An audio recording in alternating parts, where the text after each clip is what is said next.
성도 여러분, 디모데 전서와 후서는 우리 사도 바울이 그의 영적인 아들인 디모데에게 쓴 목회의 서신이라고 부릅니다. 디모데는 잘 아시듯이 바울에 이어서 에베소 교회의 목회자로 세워졌습니다. 에베소 교회는 사도 바울이 2차 선교 여행을 하면서 복음을 전하고 도란도라는 곳에서 3년 동안 하나님의 말씀을 가르침으로 세워졌던 교회였습니다. 그러나 에베소 도시는 신앙적인 관점에서 보면 복음에 대해서 아주 적대적인 도시였죠. 아데미 신전을 중심으로 모든 상권이 형성되고 먹고 사는 우상 숭배의 땅이었습니다. 그리고 철저한 로마 황제의 숭배를 통해 사회의 질서와 지배가 유지되었던 도시였고요. 해안에 위치해서 상업이 발달된 아주 부유한 도시이기도 했습니다. 그러니 자연히 향락 문화가 번성했습니다. 이런 도시에서 바울이 복음을 전해서 그리스도인이 된 성도들은 오히려 사회를 어지럽히고 소동케 하는 암적인 존재들일 뿐이었습니다. 그 사실을 사도행전 19장에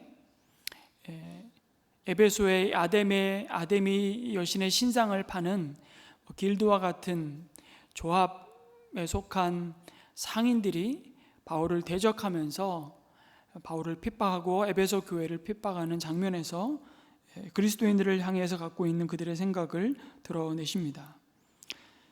그리고 그렇게 세워진 에베소 교회는 외부적으로도 극심한 핍박이 있었지만 내부적으로도 많은 영적인 공격이 가해졌습니다. 거짓된 가르침으로 바른 복음에서 떠나는 일들이 발생을 했죠. 대표적인 것이 헬라 철학의 영향을 받은 영지주의와 또 유대 율법주의였습니다. 여러분, 영지주의가 뭐냐면 남들은 다 모르는 신비로운 영적인 깨달음을 얻어야 구원받는다는 것입니다. 그런데 그 깨달음을 다른 사람은 몰라도 우리는 그 영적인 깨달음을 받았다고 주장하면서 그 영적인 깨달음만 얻으면 나머지는 관계가 없다는 것이죠. 어떤 점에서 예수를 안 믿어도 되고 여전히 그냥 에베소의 삶의 스타일을 유지하면서 내 마음대로 살아도 상관없는 것입니다. 영적인 깨달음만 얻으면 구원받는다고 주장하는 바로 이단이 영지주의였던 것이죠. 그러니까 머리만 구원받는 것입니다. 삶은 하나님을 안 믿는 사람과 똑같이 살면서 이들이 여전히 옛 습관을 따라 신전에 창기와 올리고 술과 방탕한 삶을 살면서 나는 머리로는 깨달았기 때문에 구원받을 거야 라고 주장하는 것입니다. 그리고 공동체 안에 유대주의 율법주의자들이 성도들의 믿음을 유혹하고 흔들기 시작했습니다. 끝없는 족보 이야기를 늘어놓았던 것입니다. 족보 무슨 말입니까? 우린 유대인의 혈통이기 때문에 당연히 구원받아 이미 하나님의 백성이라는 것이죠. 굉장히 배타적인 이 율법주의가 에베소 교회 성도들의 믿음을 흔들기 시작했죠. 할례를 받으라고 주장하고 음식을 가려야 한다고 가르칩니다.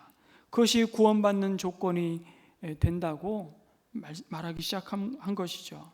사도 바울은 영적 아들인 디모데에게 이런 에베소 교회를 모경하면서 교회를 어지럽히고 십자가의 복음이 아닌 거짓된 가르침으로 교회를 무너뜨리는 거짓 선생들과 영적인 선한 싸움을 싸우라고 권면합니다. 그런데 세상의 방식대로 싸우지 말고 믿음의 선한 싸움을 싸우라고 권면하죠. 그리고 목회자인 디모데 자신이 누구보다도 먼저 믿음과 선한 양심을 지켜야 된다고 권면합니다. 그리고 나서 이어지는 오늘 2장의 말씀을 그러므로 라는 말로 이어가고 있는 것입니다. 그러니까 2장 말씀은 앞에서 언급한 이런 에베소 교회의 상황과 디모데를 에베소 교회에 남겨둔 바울의 목적을 말씀해 주면서 이런 맥락에서 이해해야 하는 말씀입니다. 다시 말해 세상의 방식대로 그들과 싸우지 말고 믿음의 선한 싸움을 싸우러 가면서 바울은 복음으로 낳은 아들 디모데가 무엇보다도 먼저 모든 사람을 위해서 하나님께 기도하기를 원한다고 말씀하는 겁니다.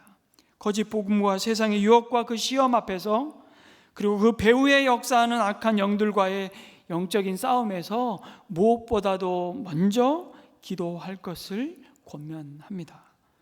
여러분, 여기서 무엇보다도 먼저라는 말은 개역개정에는 첫째로 이렇게 번역을 했는데요, 그럼 둘째, 셋째 순서가 나와야 되잖아요. 그 순서를 말하는 것이 아니죠. 무엇보다도 먼저 모든 사람을 위해 하나님께 기도드리라는 말은 주님의 교회와 성도의 삶에 가장 중요한 우선순위를 두어야 할 믿음의 태도가 있다면 그것이 바로 기도라고 말씀하는 겁니다. 특별히 풍전등화와 같은 삶의 위기와 함께 성도의 믿음을 흔드는 유혹과 핍박과 그 영적인 공격들이 끊임없이 몰려올 때에 그것을 이길 힘이 우리에게 있지 않고 하늘에 하나님께 있음을 확신하는 그 믿음의 태도가 기도라는 사실을 가르쳐 주십니다. 여러분, 기도는 우리의 신앙생활, 아니 이 땅을 하나님의 백성으로 살아가는 그리스도인들에게 부가적인 해도 그만 안 해도 그만인 경건의 삶이 아닙니다. 기도는 그 자체로 우리의 영적인 생명을 유지하는 생명줄이라고 말할 수 있습니다. 모든 그리스도인의 영적 탯줄이라고 말할 수 있죠. 예수님은 그래서 이미 그 제자들을 향해서 너희가 나를 떠나서는 아무것도 할 수 없다고 말씀하셨습니다. 그리고 그것은 곧 주님 안에 거하는 삶이라고, 너희가 내 안에 내가 너희 안에 거하면 무엇이든지 원하는 대로 구하라, 그리하면 이루리라 라고 주신 약속의 말씀을 하시는 겁니다. 그 주님 안에 머무는 삶, 그 주님 안에 거하는 삶이 곧 기도의 삶이라고 가르칩니다. 그래서 사도 바울은 쉬지 말고 기도하라, 그것이 너희를 향하신, 그리스도 예수 안에서 너희를 향하신 하나님의 소원이다, 뜻이다 라고 말씀하셨던 겁니다. 그럼에도 우리가 기도하지 않는 이유를 우리는 종종 바쁘기 때문이라고, 시간이 없기 때문이라고 생각합니다. 그리고 우리가 기도하지 않는 이유가 있다면 그것은 사실은 우리가 하나님의 도우심을 절실히 필요로 하지 않기 때문이지 않을까 싶습니다. 다시 말해 기도보다 사실은 우리 자신을 더 의지하고 신뢰하기 때문입니다. 기도하지 않아도 우리는 자신의 힘으로, 자신의 재능과 우리가 가진 지식과 의지로 뭔가지 이루어 볼 수 있고 해볼 수 있다는 것이죠. 그래서 우리는 나에게 충분한 여건만 주어지고 시간만 주어지고 충분한 노력만 할 수 있다면 무슨 일이든 해낼 수 있다고 생각합니다. 나에게 충분한 기회만 주어진다면 무슨 문제든 해결할 수 있다고 우리는 생각하죠. 언제까지요? 인생의 난관이 그 환상을 깨뜨리기 전까지는 그렇게 우리는 자신만만하게 살아갑니다. 그래서 우리가 기도를 안 하는 가장 큰 이유는 사실 시간이 없어서도 아니고, 기도할 방법을 몰라서도 아니고, 사실 기도 안 하는 가장 큰 이유는 자기 힘으로 될 것 같아서 안 하는 겁니다. 다른 말로 하면 자존심이 상해서 안 하는 것이죠. 그리고 그것을 하나님은 교만이라고 말씀하십니다.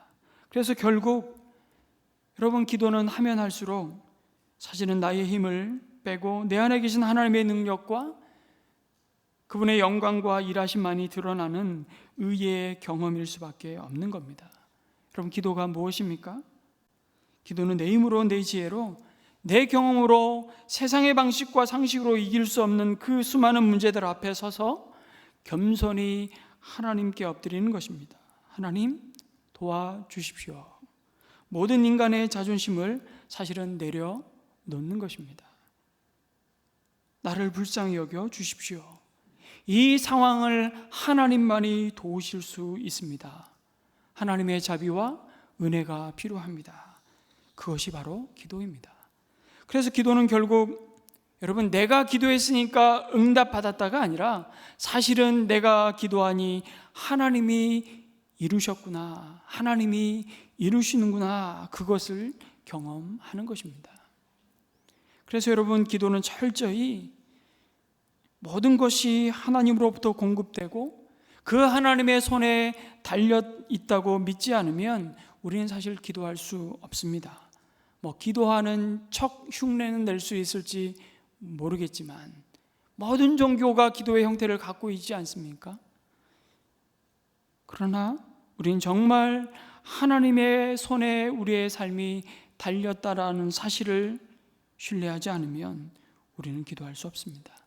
그래서 그 일상의 기도라는 책을 쓴 폴 밀러라는 저자는요, 우리가 기도하지 않는 이유를 이렇게 설명합니다. 시간과 돈과 재능만 있으면 뭐든 극복할 수 있다고 우리의 내심 확신하기 때문이라고 충고합니다.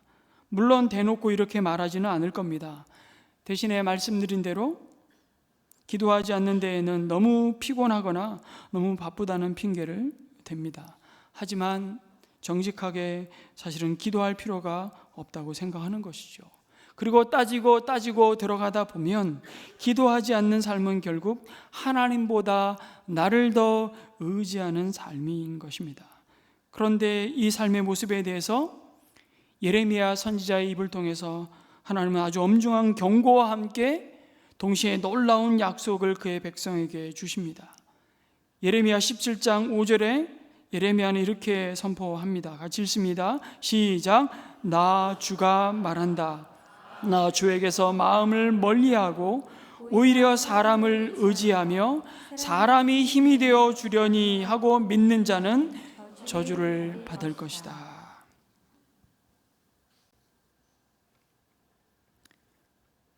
그러나 이어지는 7절 8절 말씀에는 놀라운 약속도 선포하시죠. 또 한 번 읽습니다. 시작. 주님을 믿고 의지하는 사람은 복을 받을 것이다. 그는 물가에 심은 나무와 같아서 뿌리를 개울가로 뻗으니 잎이 언제나 푸르므로 무더위가 닥쳐와도 걱정이 없고 가뭄이 심해도 걱정이 없다. 그 나무는 언제나 열매를 맺는다. 아멘.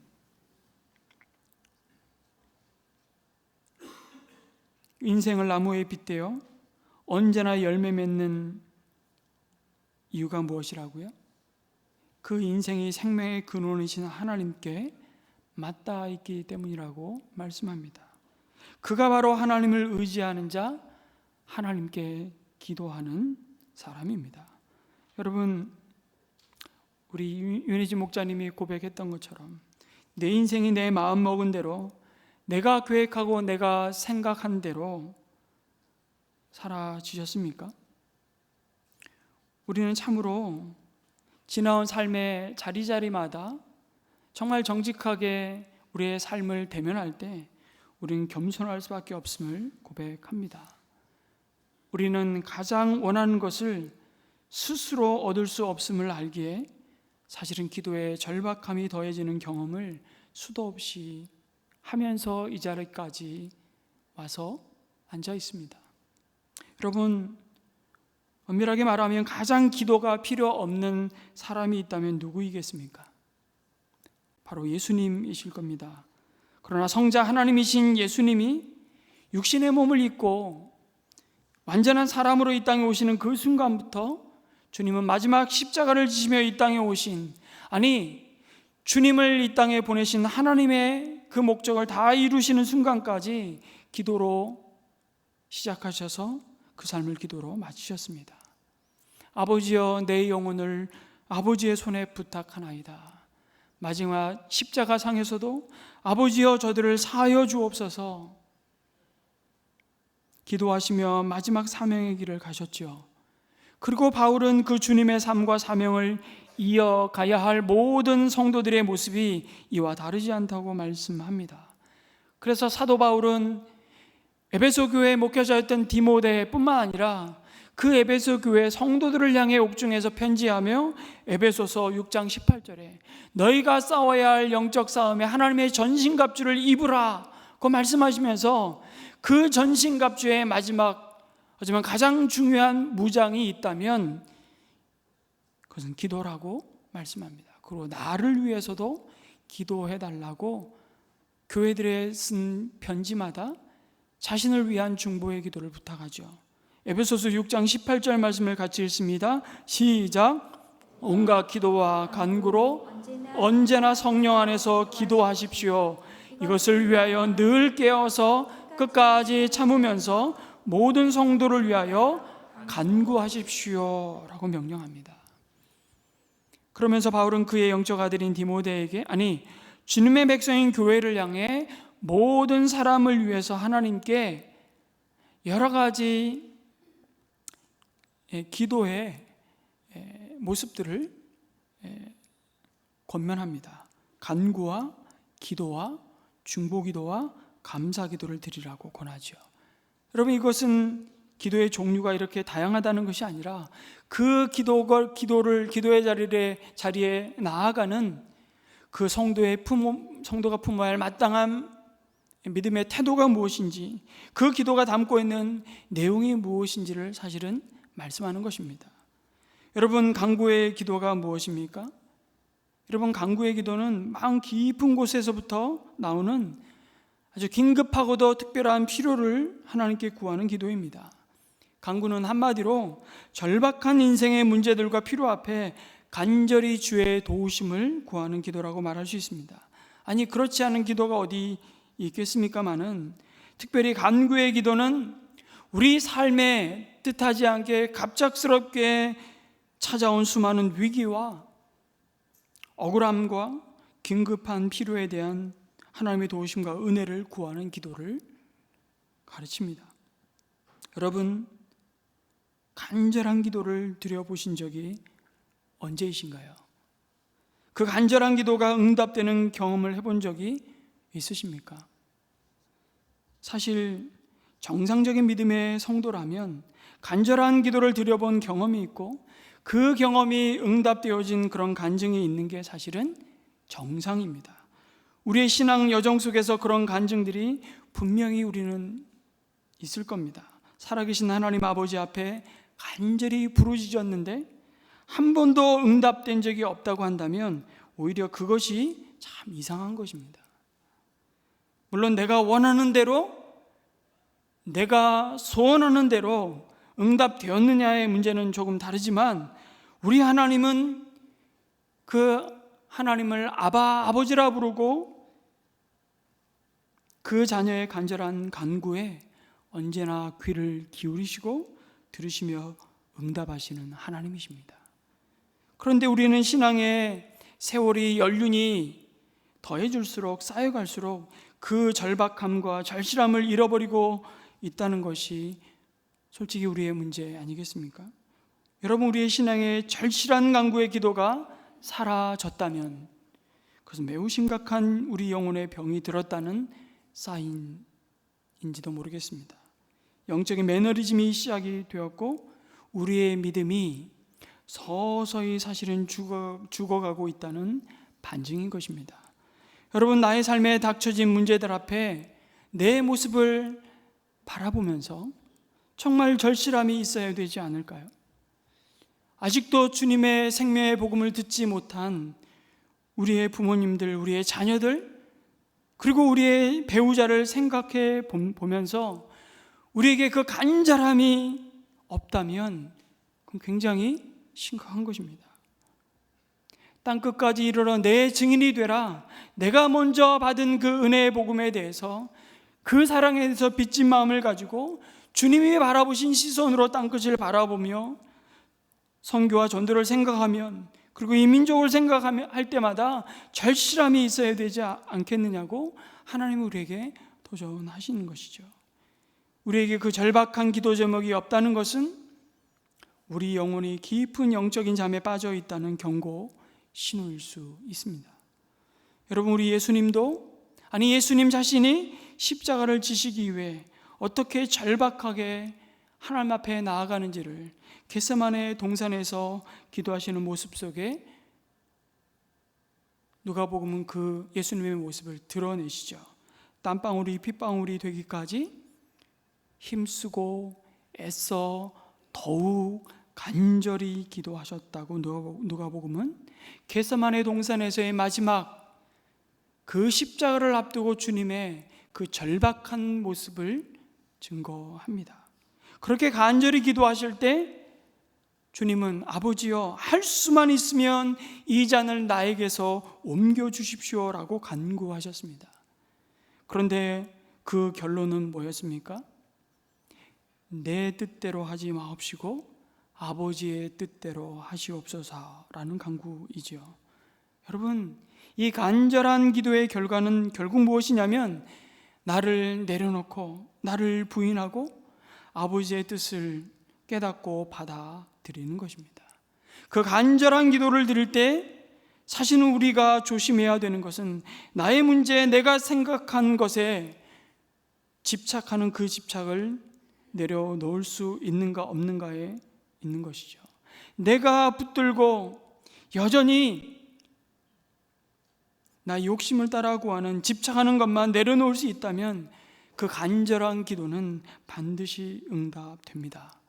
내가 원하는 것을 이루어 주시던 하나님이 내 간절함 가운데 나를 바꾸시던 그 기도는 응답되는 것이 정상이라는 것입니다. 그래서 간절한 기도는 결국 하나님의 뜻을 깨닫고 그 하나님의 뜻이 이루어지는 그 의의 경험을 우리는 하게 됩니다. 그러면서 그 간구와 함께 우리로 하여금 기도하라고, 그리고 이어서 기도를 말씀하시는데, 여기서 말씀하시는 기도는 일반적으로 에베소서 6장에서 말씀하고 있는 언제나 성령 안에서 모든 사람을 위해 하나님께 드리는 일상의 기도라고 말할 수 있습니다. 여러분, 이 기도는 일상생활에 나에게 특별한 사건이 없을 때에도 주님 앞에 정기적으로 나아가 엎드리는 골방의 기도입니다. 누가 보든 보지 않든, 시간이 있든 없든, 형편이 좋든 나쁘든, 여러분, 사람은 간절한 일이 있으면 기도하지 말라 그래도 기도하러 나갑니다. 물론 그것도 믿음이 있어야 되지만, 그런데 간절한 일이 없으면 그 기도의 자리로 나아가는 것이 우리 삶의 우선순위에서 밀려나는 경험을 자주자주 합니다. 그건 내 자신부터도 그렇습니다.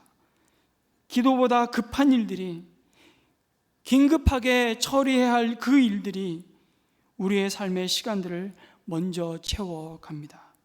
간절할 때 내가 기도를 열심히 했는데 그 간절한 상황이 종료되니까 그 다음에는 기도를 안 하게 되는 거예요. 그러다 보니까 기도 안 하는 게 이제 습관이 된 것입니다. 이 특별한 일이 없을 때도 주님 앞에 꾸준히 기도하는 것은 그래서 우리의 신앙생활 가운데 익혀야 될 너무 소중하고 귀한 경건의 습관이라고 말씀합니다. 여러분, 우리가 익혀야 될 거룩한 습관인 이 일상 기도의 목적은 다른 것이 아닙니다. 그게 뭐겠습니까? 그것은 하나님과 친밀해지는 것입니다.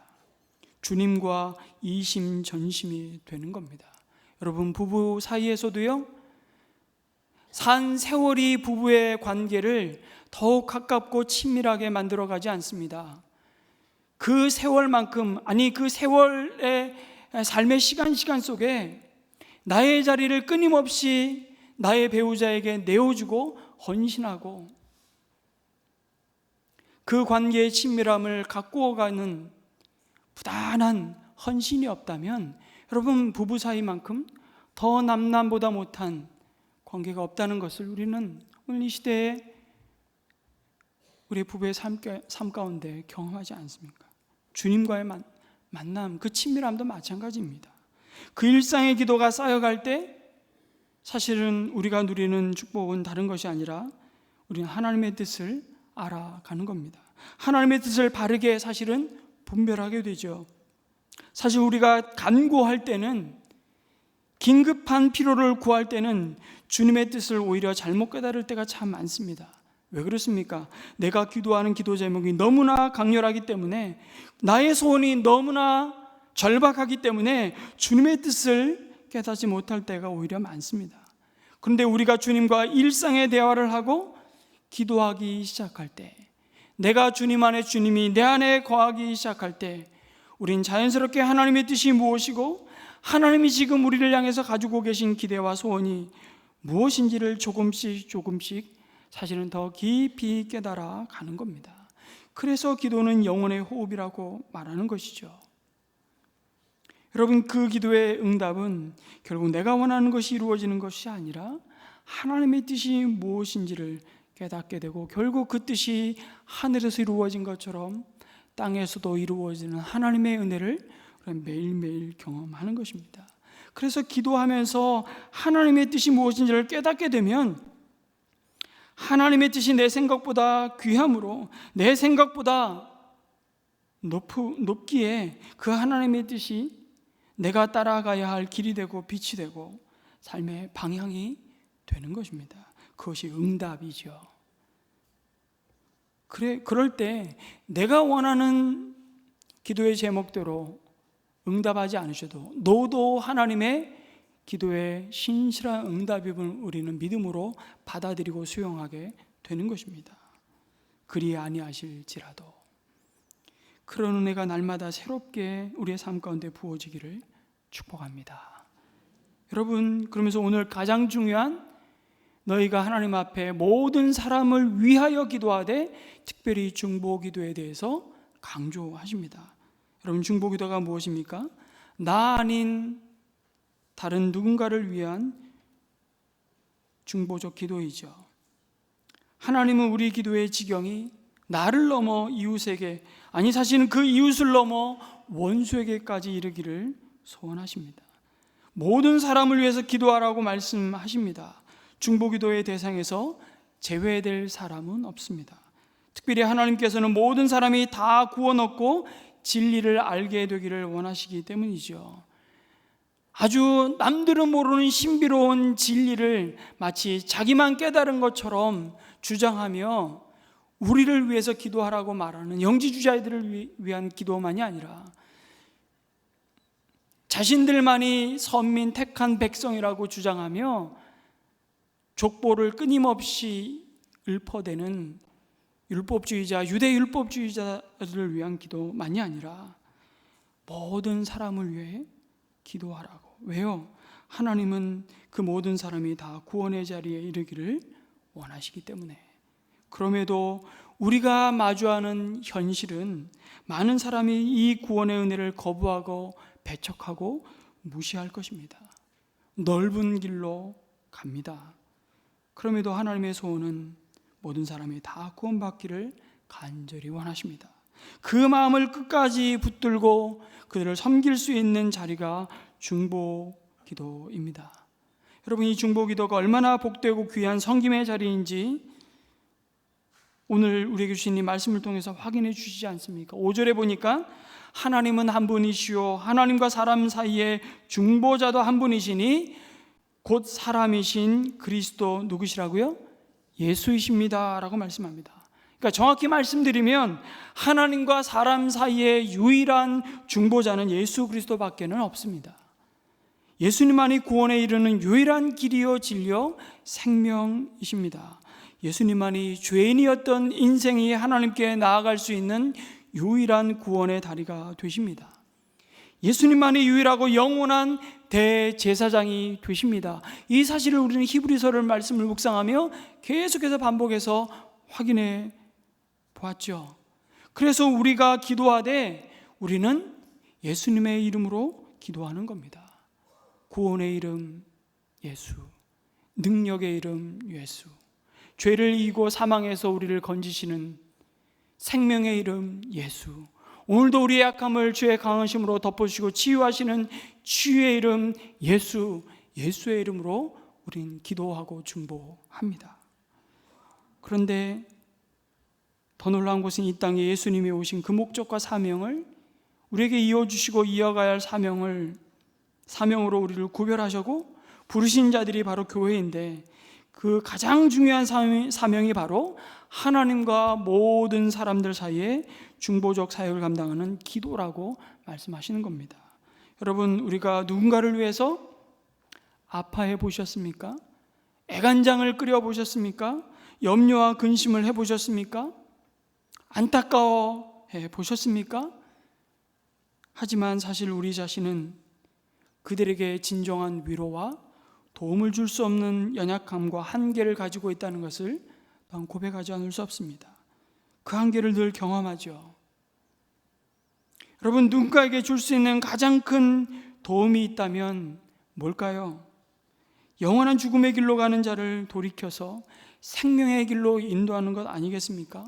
그런데 그 일을 우리가 무슨 재주로, 무슨 능력으로, 무슨 방법으로 할 수 있습니까? 내 마음도 못 바꾸는데 그 일은 우리가 할 수 없습니다. 그 책임이 우리에게 있는 건 사실 아닙니다. 그래서 우리는 더 간절히 중보 기도할 수밖에 없다고 말씀하죠. 그래서 때를 얻든지 못 얻든지 하나님의 말씀을 전하는 겁니다. 하나님께서는 모든 사람이 다 구원을 얻고 진리를 알게 되기를 원하시기 때문이죠. 다른 사람이 알지 못하는 신비로운 지식을 가진 자만이 아니라, 말씀드린 대로 족보를 따라 유대인만이 구원에 이르기를 원하는 것이 아니라 모든 사람이 구원에 이르고 진리이신 예수님을 알기를 원하시기 때문에 그들을 위해 기도하기를 원하십니다. 그 섬김을 하나님은 가장 기뻐하십니다. 생명이 생명을 낳는 이 영적인 해산의 수고가 바로 중보 기도입니다. 그 해산을 위해 치열하게 영적인 싸움, 그 선한 싸움을 감당할 수 있는 힘도 지혜도 그 은혜도 오직 중보 기도를 통해 하나님은 오늘 우리 가운데 이루어 가십니다. 주님은 제자들을 향해 내가 아버지께로 가면 너희들이 내가 하던 일을 할 것이요, 그리고 더 놀라운 약속을 주시죠. 나보다 더 큰 일을 너희가 할 것이라고 약속하셨습니다. 그 일이 바로 중보적 기도의 사역입니다. 목장에서 간절히 이 중보의 기도가 시작되기를 소망합니다. 우리가 기도하지 않고 일할 때는 그냥 내가 가진 한계를 경험하면서 그냥 내가 일을 하는 것입니다. 땀 흘려 수고합니다. 그러나 언제나 땀 흘려 수고한 만큼 땅은 열매를 우리에게 주지 않습니다. 가시와 엉겅퀴가 우리의 씨를 뿌린 그 땅에서 가시와 엉겅퀴가 끊임없이 그 열매를 막아서기도 하고요. 그것이 이 세상이 갖는 부조리함이죠. 죄로 말미암아 무너진 세상의 모습입니다. 그러니 그 부족한 것을 더 끊임없이 누군가로부터 착취하기 위해서 우리는 끊임없이 전쟁합니다. 누군가를 죽여야만 내가 살 수 있는 구조 속에서 우리는 끊임없이 목마름 가운데 방황하는 것이죠. 그러나 여러분, 우리가 기도할 때 비로소 하나님은 우리의 삶 가운데, 그 메마른 삶 가운데 하나님이 생명으로 일하기 시작합니다. 여러분, 근대 선교의 아버지라고 부르는 윌리엄 캐리라는 분 아실 겁니다. 윌리엄 캐리는 수없이 많은 사역을 감당하였습니다. 인간적으로 보면 정말 초인적인 일들을 감당한 것 같아요. 인도의 수많은 종족들의 방언들을 가지고 성경을 번역하고 완성했습니다. 그런데 끊임없이 윌리엄 캐리는 사역을 방해하는 정치적인 압력과 수많은 위협 속에서 더 이상 선교를 지속해 나갈 수 없는 지경에까지 이릅니다. 오랜 세월을 번역해 놓았던 성경 번역본이 화재로 말미암아 한순간에 다 소실되는 충격적인 사건 앞에 그는 낙심하고 좌절하고 사실은 그를 파송한 영국 교회로 돌아가겠다고, 그 절망의 순간에 끝까지 하나님이 부르신 그 사명의 길을 완주할 수 있었던 것은 윌리엄 캐리가 이렇게 고백합니다. 내가 42년간 인도에서 사역할 수 있었던 것은 나의 누님의 중보기도 덕분이었다고 고백하는 것입니다. 그런데 윌리엄 캐리의 그 누님은 몸이 전신마비되어 거의 움직이지 못하던 평생을 병상에 누워 지내는 환자였습니다.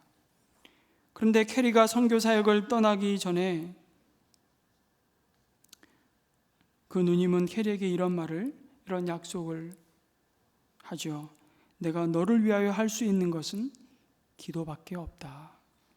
매일 기도하겠다고 약속하고 중보기도를 쉬지 않았다고 합니다.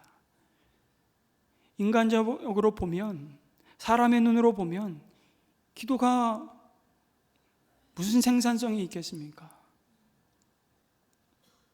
가장 연약한 그 누님의 중보기도로 윌리엄 캐리는 마지막까지 맡기신 그 선교 사역을 성공적으로 감당할 수 있었다고, 그것이 복음의 능력이요 하나님의 일하심이었다는 사실을 보게 되는 것입니다. 여러분, 중보기도는 우리의 믿음의 지경을, 우리 인생의 계산을 넘어서 하나님의 시선으로 땅끝을 보게 하고 세상을 보게 합니다. 그리고 다른 누군가의 사정을 알고 그것에 대해서 하나님 앞에 호소하는 가장 복된 자리임을 이 디모데에게 권면하면서 주님의 몸된 교회를 향해서 이 중보기도의 자리로 나아갈 것을,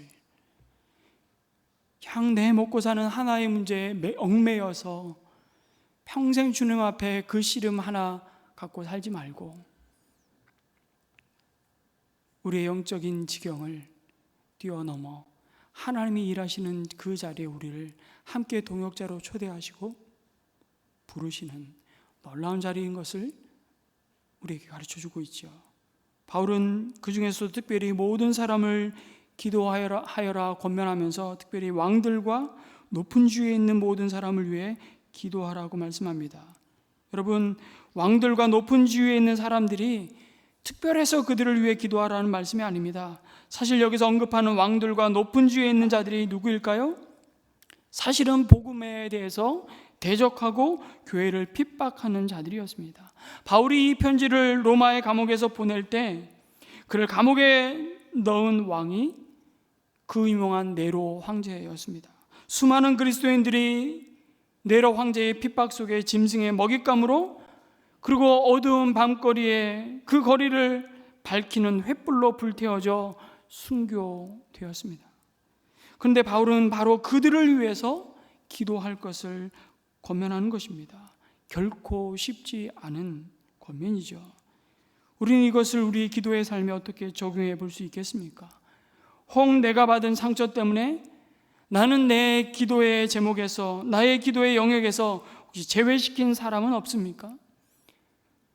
내가 많은 사람을 위해 기도할 수 있는데 저 사람을 위해서는, 저 사람만은 내가 기도를 못하겠다.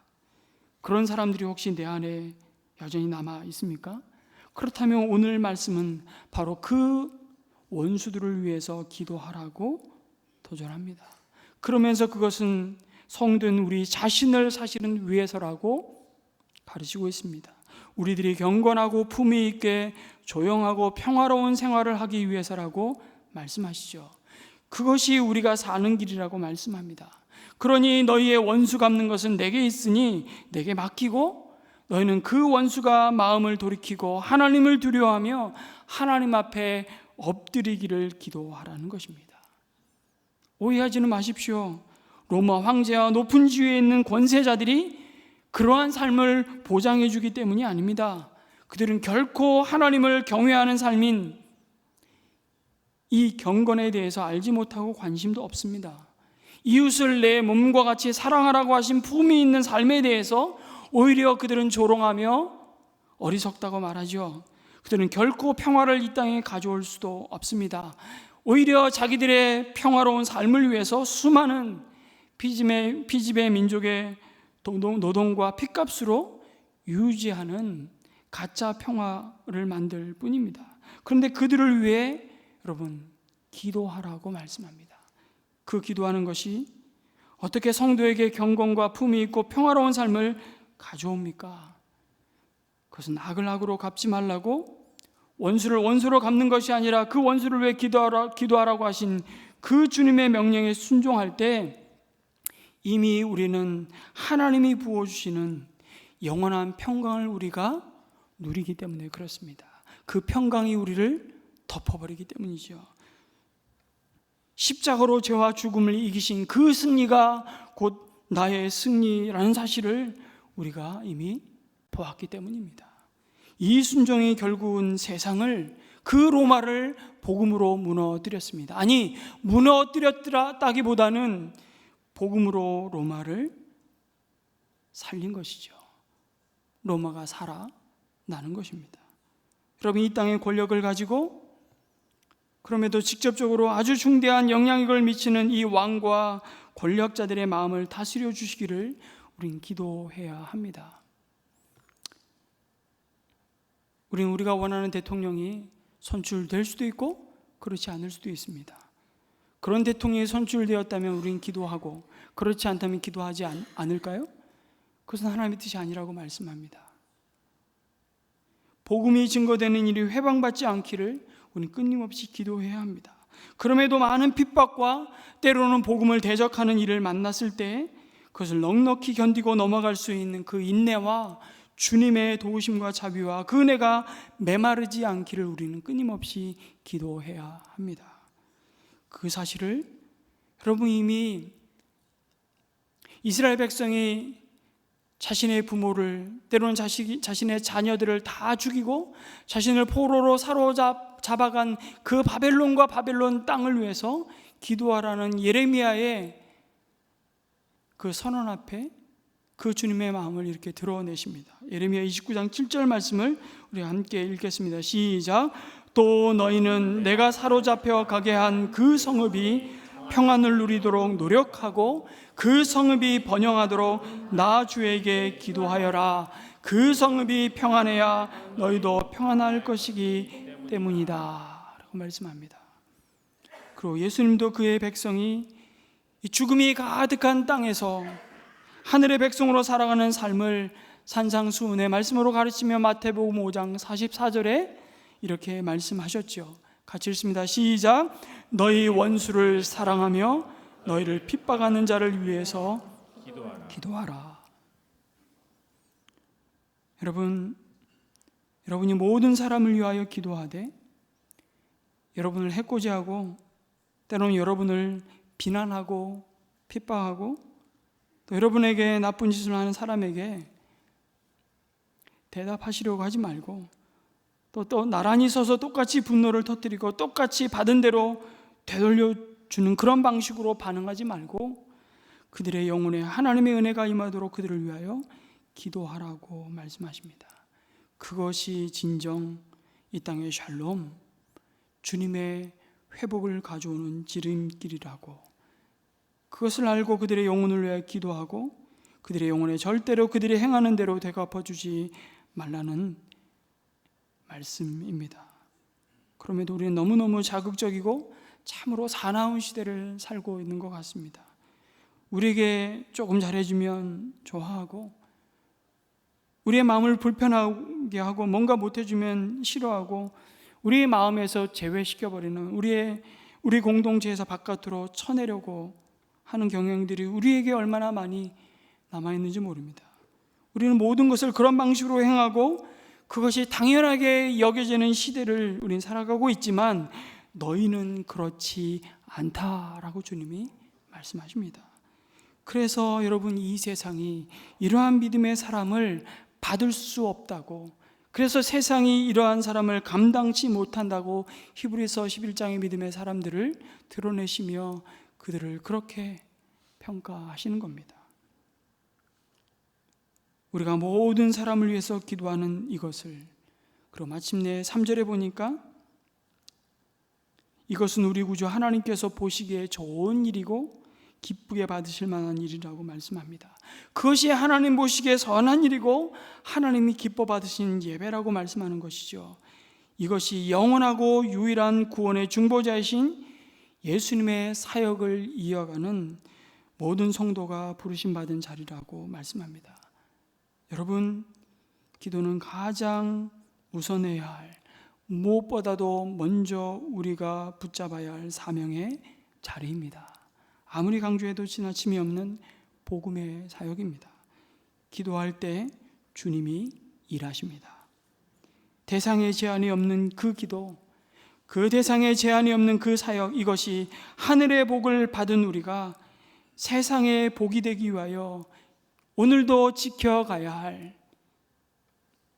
참된 섬김의 자리이고, 이것이 하나님이 기뻐하시는 믿음의 경주라고 말씀합니다.